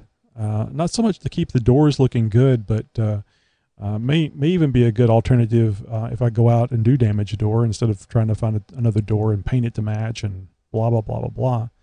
Just get some aluminum and put it on there, cut it and put it on there, deburr it, put it on there and paint it, or paint it and put it on there. I'm just surprised that I don't see anything like that out there commercially. Not that I want to buy anything commercially. I just was looking for ideas. They've got rear quarter panels because of weight issue. Yeah, but if you're using aluminum, yeah, I mean that would not be heavy at all. And I'm really surprised nobody's come up with a carbon fiber kit. Yeah, you know, I know it'd be very expensive, but look at what people are spending. Oh, you've heard of that Jeep lid thing, haven't you? Yes, I have. So I that's right. You're the one that told me about the YouTube video. Anyway, I took the YouTube video and posted it up on Twitter today to the Wrangler and XJ Talk friends, followers, whatever the hell you call it on the Twitterverse. And I did get one response. Let's see. Well, I got a favorite.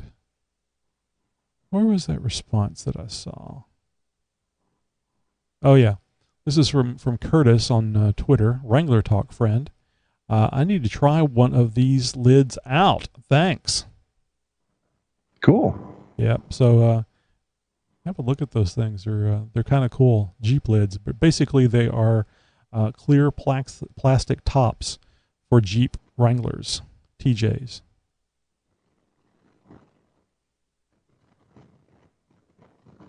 Oh, hey, I don't know if you saw that comment by Dean Murray. He says, I have a 34-foot gooseneck trailer when we ride. If you break, Tony, I'll drive your broke ass home. Well, Dean, that's great. All I have to do is get within 100 miles of the house.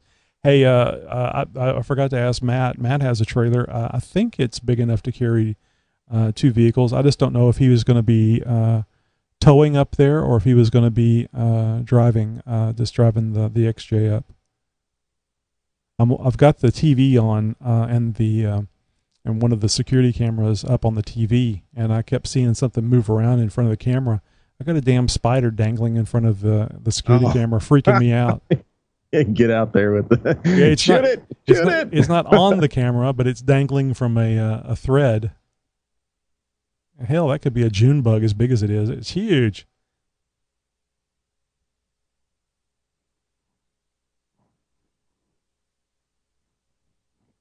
Let's see. While Tony watches paint dry and bugs dance, I think I've got our... Well, I just did my nails, so that's very astute.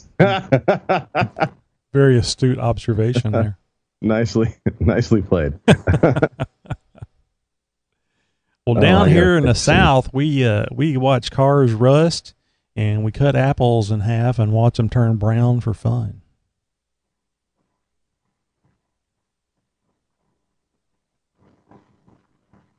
I think I mentioned this the earlier months ago.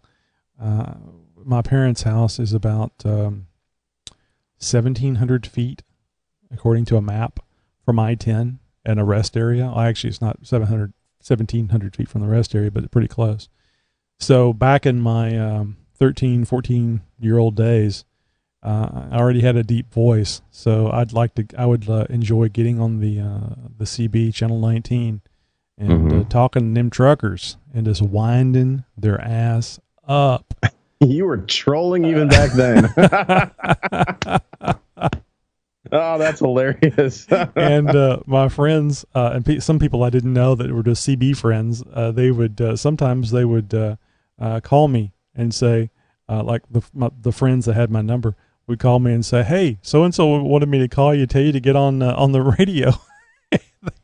They weren't talking. They just wanted me to get on there and cause chaos on the channel.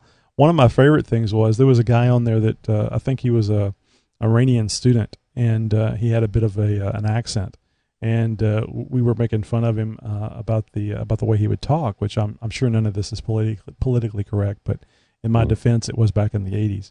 And one of the things I'd do, go, He went by Flight Simulator. That was his handle on the CB. And he had a bit of an accent. I think I can still do it. Hello, this is Flight Simulator. I have a hairpiece for my head. Hairpiece on my head. Yeah. And I'm not sure where that came from, but he didn't appreciate it. And but we all laughed and laughed. Yeah, where did I heard that header piece? Really? The header piece. Headpiece. I have header piece on my head. I'm sorry, sir. You have herpes on your head? No, header piece. It's a header piece. You know, the thing you put on your head, a header piece. And we were just go to town. So I guess I was actually doing shows, radio shows back then, with people were calling, telling me to get on the radio. But that's it was funny. And taking requests on the CB. Yes, that's right. Well, I used to do the live phone calls and the whole 9 yards. I told you that we would. Yeah.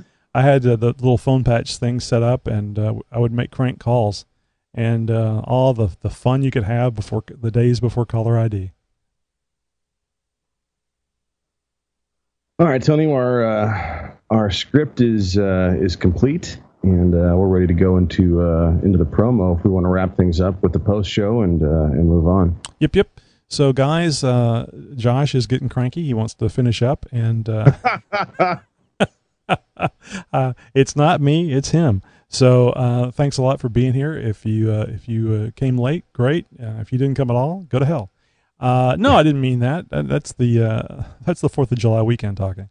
So, hey, Tony, real quick, we got a special request here. There's somebody is asking what your handle was back then when you're on the CB. Twin Star. What was it again? Twin Star. Twin Star. Okay, very interesting. Yep. It sounded better than Binary Star. I've always been an astronomy fan, and there's a lot of binary star systems out there. In fact, they suspect that we're part of a binary star system. But Twin Star. So anyway, I went by a variety of handles. I don't know if you're familiar with the Lynchburg Ferry, where it moves vehicles back and forth across the Houston Ship Channel. Oh, I thought you were talking about that one guy who pranced around on Main Street. Well, see, that was the joke, because it was like, hello, it's the Lynchburg Ferry. Come back. That's so hilarious. That was one of the alter egos. So I guess the Anonymous is enjoying that, doing that character now. I was keeping the truckers awake, and some of them, they gave them a hobby trying to find me, but because I was very loud, just being that close to I-10, and I'm sure some of them figured I was sitting in a mobile or running around there somewhere. Anyway, we're going to wrap up because, like I said, Josh is getting cranky. He wants to get done, and although he's off tomorrow, so I don't know what he's in a hurry for. To me, this is more fun than anything else he might be doing. He wants to go out. He wants to go out and count his firecrackers. That's what it is. I kind of do want to go out and maybe test a couple things real quick. Oh, yeah. You don't want to do that too late. I understand. So anyway, thanks a lot for being here, guys. Next week, don't forget about our Wednesday 10 p.m. show, the Tony and Josh show. It's 30 minutes now, and we try to go through some interesting stories very quickly. If you're interested in hearing the new format, just go over to tonyandjosh.com. The show is that we did last night is already posted up, ready for your entertainment, listening pleasure and entertainment. So we'd like to have you guys listen to that, and also to give us some feedback on what you think and what we might do to improve, or maybe it's just too damn good and what we should do to make it not as good. So anything that you want to throw our way, we'd like to hear it. Everybody have a good, safe 4th of July. Don't eat too much unless that's what you want to do. And make sure you count your fingers and toes and anything else that you use to hold fireworks before and after, and hopefully the number is the same both ways. Yeah, indeed. And if you can't count your fingers and toes when you're done for the evening, you've had a very good 4th. Yeah, no doubt. Yeah, I want to hear some voicemails after the 4th, guys. So if you guys are still listening, call in after the 4th. Want to hear how the holiday went and what you blowed up. He blowed up real good. All right, guys. See you next time. Good night.